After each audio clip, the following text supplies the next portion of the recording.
అందరికీ నమస్కారం. ఈరోజు దేశం యావత్తు కూడా చంద్రబాబు నాయుడు గారి నాయకత్వంలో ఆంధ్రప్రదేశ్లో ఏం జరుగుతుంది, సడన్గా ఈ సంవత్సర కాలంలోనే ఇంత అభివృద్ధి ఇంత వేగంగా ఏ విధంగా జరుగుతుంది, ప్రపంచంలోనే పేరెన్నికగన్న సంస్థలన్నీ కూడా ఆంధ్రప్రదేశ్లో పెట్టుబడులు పెట్టడానికి ఎందుకు ముందుకు వస్తున్నాయని చెప్పేసి ఆశ్చర్యంగా చూస్తున్న పరిస్థితుల్లో గోబెల్స్ ఏ లోకాన ఉన్నాడో కానీ గోబెల్స్ కూడా సిగ్గుపడే విధంగా, ఆఖరికి గోబెల్స్ కూడా అసహించుకునే విధంగా వైఎస్ఆర్ కాంగ్రెస్ పార్టీ అబద్ధాలు ప్రచారం చేసి ప్రజల్లో ఒక ఆందోళన రేకెత్తించాలి అనే ప్రయత్నం చేయటం చాలా శోచనీయం అని చెప్పేసి నేను భావిస్తా ఉన్నాను. గత 5 సంవత్సరాల్లో చేసిన మేళ్ళు రాష్ట్రానికి ఏమీ లేకపోవడంతో ఓడిపోయినప్పటి నుంచి కూడా ప్రజల్లో అభద్రతాభావాన్ని పెంపొందించి కానివ్వండి, వర్గ వైషమ్యాలు రెచ్చగొట్టి కానివ్వండి, గంజాయి సేవించే వాళ్ళని ఎంకరేజ్ చేయడం ద్వారా కానివ్వండి, ప్రజల్ని భయభ్రాంతులు చేయటం ద్వారా కానివ్వండి, రాజకీయ లబ్ధి పొందాలని చెప్పేసి వైఎస్ఆర్ కాంగ్రెస్ పార్టీ చూస్తూ ఉందని చెప్పేసి మనం చేస్తా ఉన్నాను. 5 సంవత్సరాలు ప్రజల్ని ఎంత భయభ్రాంతులకి గురి చేసినా కూడా, సామాన్య ప్రజానికాన్ని పోలీస్ కేసులతో వేధించినా కూడా సమయానికి ప్రజలు ఏ విధంగా బుద్ధి చెబుతారో గత ఎన్నికల్లో చూసాం. కానీ వైఎస్ఆర్సీపీకి జ్ఞానోదయం అయినట్టు కనపడతలేదని చెప్పేసి మనం చేస్తా ఉన్నాను. గత 5 సంవత్సరాల్లో వైఎస్ఆర్ కాంగ్రెస్ పార్టీ చేసిన మద్యం కుంభకోణంలో వాస్తవాలన్నీ కూడా ఒకటొకటిగా సాక్ష్యాధారాలతో సహా బయటపడతా ఉంటే, ఆ వాస్తవాల నుంచి ప్రజల దృష్టి మరల్చడానికి లేనిపోని అభండాలు వేస్తూ కల్తీ మద్యం అనే ఒక ఫేక్ ప్రచారాన్ని తీసుకొచ్చి ప్రభుత్వం మీద బురద జల్లటానికి ప్రయత్నం చేస్తున్నారని చెప్పేసి మనం చేస్తా ఉన్నాను. గత 5 సంవత్సరాల్లో ఎటువంటి మద్యం సరఫరా చేశారో ప్రజలందరూ కూడా చూశారు. ఎన్ని వేల మంది అనారోగ్యం పాలయ్యి వారు సరఫరా చేసిన మద్యం తాగి ఏ విధంగా అనారోగ్యం పాలయ్యారో మనందరూ కూడా చూసాం. దేశంలో ఎక్కడ లేని పాలసీలు తీసుకొచ్చి కేవలం వాళ్ళ లాభాపేక్ష ఒక్కటే చూసుకుని పాలసీలు తయారు చేసిన విషయం కూడా మనం చూసాం.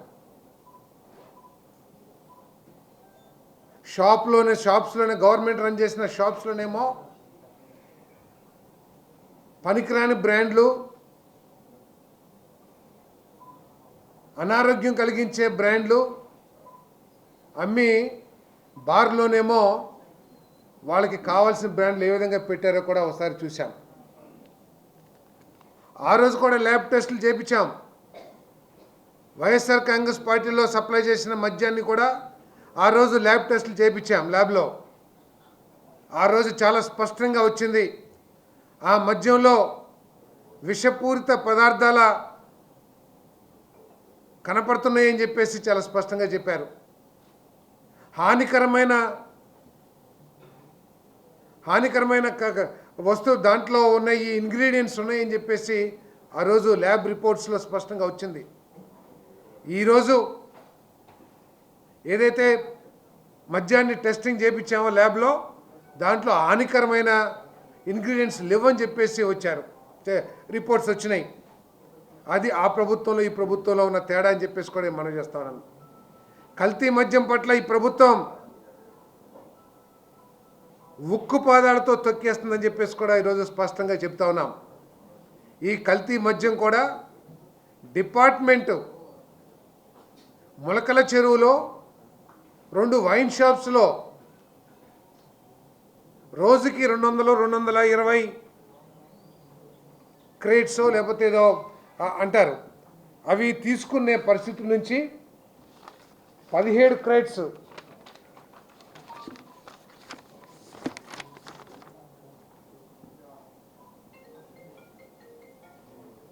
కేసులు 207 215 220 కేసులు వాడే 2 వైన్ షాప్స్,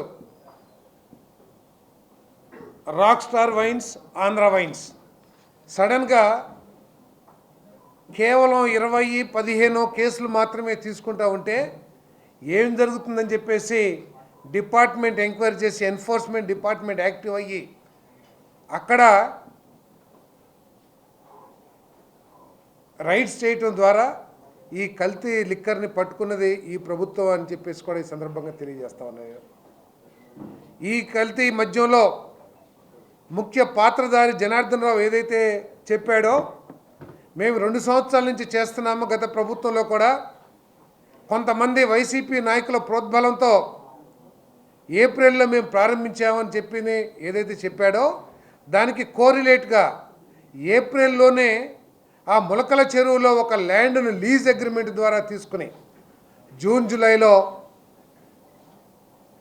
ఈ మద్యం కల్తీ మద్యాన్ని ప్రజల్లోకి లేకపోతే తీసుకొస్తానికి ప్రయత్నం చేసినట్టు ఆధారాలు కనపడతా ఉన్నాయి. ఏదేమైనా కూడా దీని మీద ఉక్కుపాదంతో చర్యలు తీసుకోవటానికి ఎవరున్నా కూడా దీని వెనక వాళ్ళందరి మీద కూడా చర్య తీసుకుంటానికి ఈ ప్రభుత్వం సిద్ధంగా ఉంది అని చెప్పేసి మనం చేస్తామని నేను ఎక్కడ కూడా ఆఖరికి తెలుగుదేశం పార్టీ వాళ్ళు దీంట్లో ఇన్వాల్వ్ అయినా కూడా వాళ్ళ మీద చర్యలు తీసుకున్నాం. ఇప్పటికే పార్టీ నుంచి సస్పెండ్ చేశాం.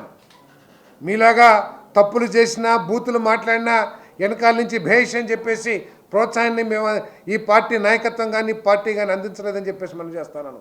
ఏ రోజైతే సమాచారం వచ్చిందో కొంతమంది తెలుగుదేశం పార్టీ నాయకులు కూడా దీంతో సంబంధాలు ఉన్నాయని వెంటనే సస్పెండ్ చేశాం. సస్పెండ్ చేయటమే కాకుండా ఉన్నత అధికారులతో ఒక సిట్ ఏర్పాటు చేసి దీని వెనకాల ఎవరెవరున్నారో మరి బయటికి తీయటానికి ప్రయత్నం చేస్తామని చెప్పేసి కూడా తప్పకుండా వెలికి తీస్తాం. ఎవరున్నా కూడా వారి మీద కఠిన చర్యలు తీసుకుంటామని చెప్పేసి మనం చేస్తామని.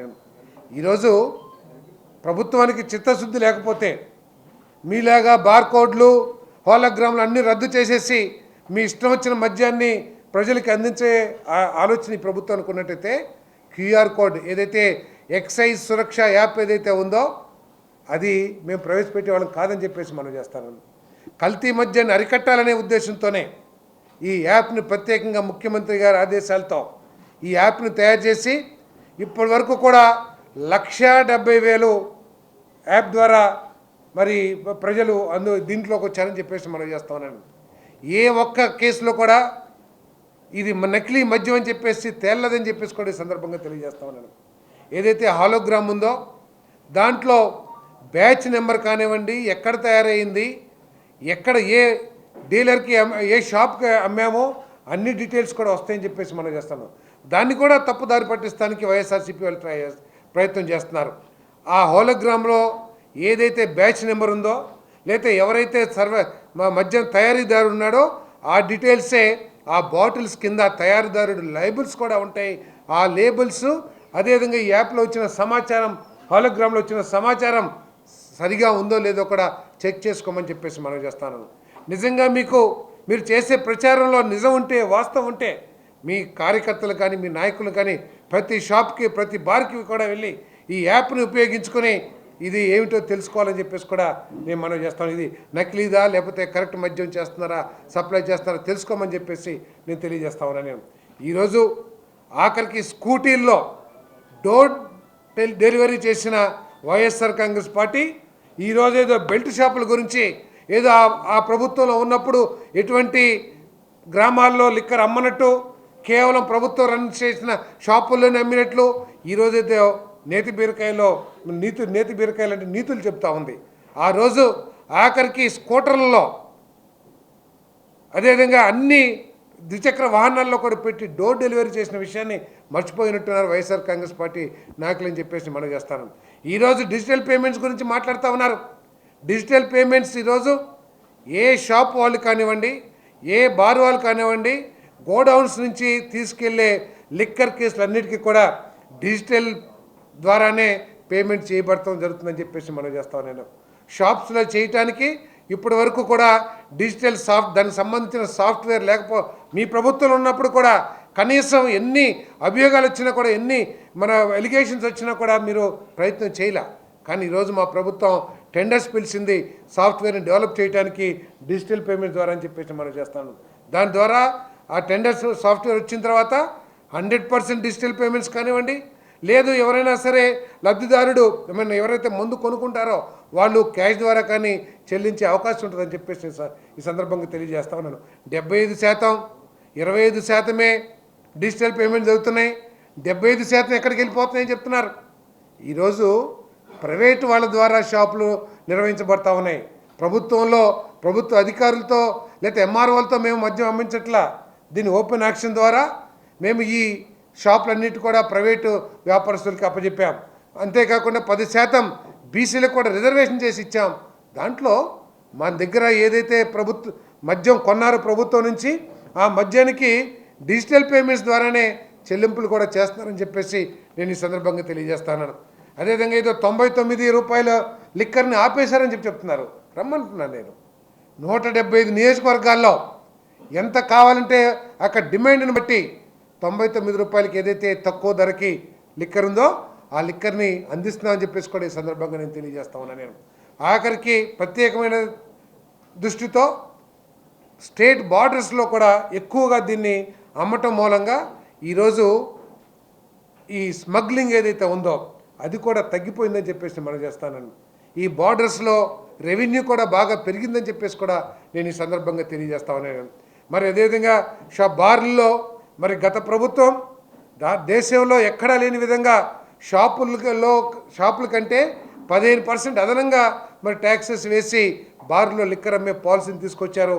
ఈరోజు బార్ల యజమానులందరూ కూడా దీని మీద ఆందోళన వ్యక్తం చేస్తున్న సందర్భంలో తప్పకుండా ప్రభుత్వం ఒక సబ్ కమిటీని ఏర్పాటు చేసి, మంత్రులతో ఒక సబ్ కమిటీని ఏర్పాటు చేసి ప్రతిరోజు లేదా ప్రతి వారం ప్రతి నెల ఈ మధ్యలో జరుగుతున్న అవకతవకలు కానివ్వండి, లేదా ఏదైనా తప్పులు జరిగినా, లేదు ప్రజల నుంచి ఏదైనా డిమాండ్ వచ్చినా, లేదు మన వ్యాపారస్తుల నుంచి కానీ షాపు దారులు కానివ్వండి వాళ్ళ దగ్గర నుంచి ఏదైనా డిమాండ్ వచ్చినా వాటన్నిటి మీద కూడా సమగ్రంగా చర్చించి మెరుగైన మన మద్య విధానాన్ని తీసుకురావడానికి ఆహర్నిశలు కూడా ఈ గ్రూప్ ఆఫ్ మినిస్టర్స్ పనిచేస్తున్నారని చెప్పేసి నేను మనం చేస్తాను. కేవలం అబద్ధాలు ప్రచారం చేస్తానికే ఈ వైఎస్ఆర్ కాంగ్రెస్ పార్టీ పనిచేస్తుందని చెప్పేసి మనం చేస్తాను.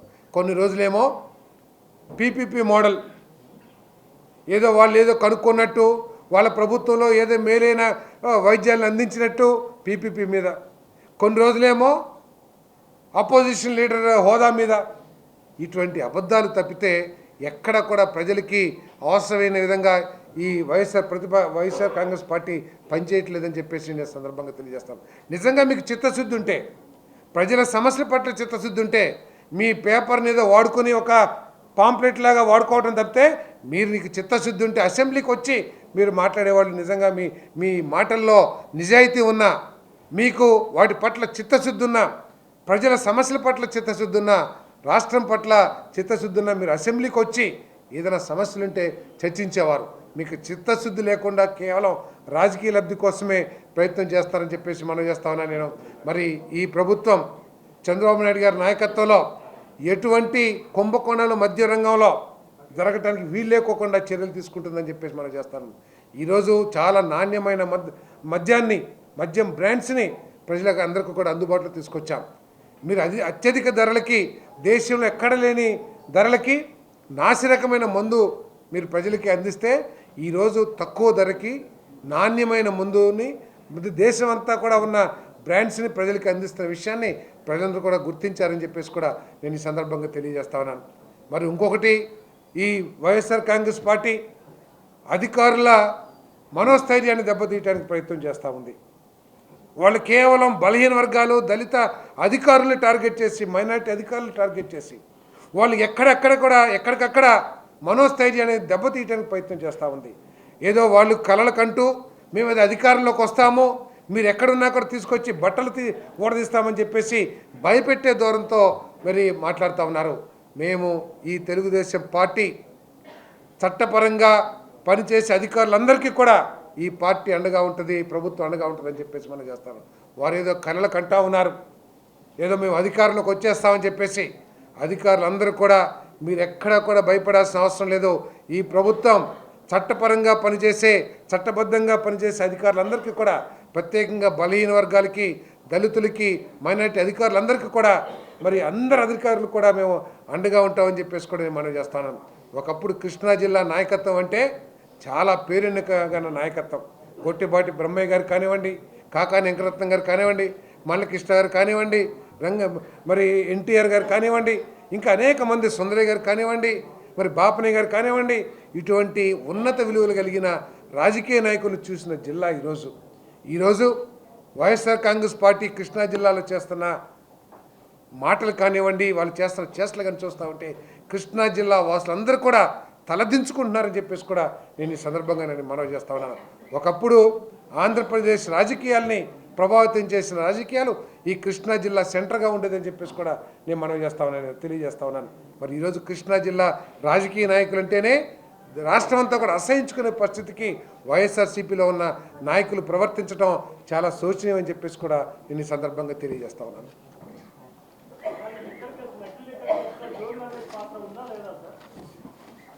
సాక్షాత్తు ఎవరైతే నిందితుడు ఉన్నారో ఆయనే చాలా స్పష్టంగా చెప్పారు. ఆయన ఆధ్వర్యంలోనో లేకపోతే ఆయన ప్రోత్సాహంతోనే 2 సంవత్సరాలు చేశాము. అదేవిధంగా తెలుగుదేశం పార్టీ వచ్చిన తర్వాత కూడా ఈ వ్యాపారాన్ని చేయమని ప్రోత్సహించారు.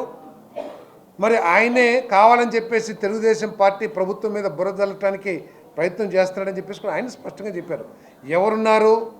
ఎవరెవరున్నారు అనే విషయాల్ని చాలా ఎటువంటి ఇది లేకుండా డిస్కషన్ లేకుండా ఎవరున్నా సరే వాళ్ళందరూ కూడా బయటపెట్టే చర్యలు ఈ ప్రభుత్వం తీసుకుంటుందని చెప్పేసి కూడా తెలియజేస్తాను.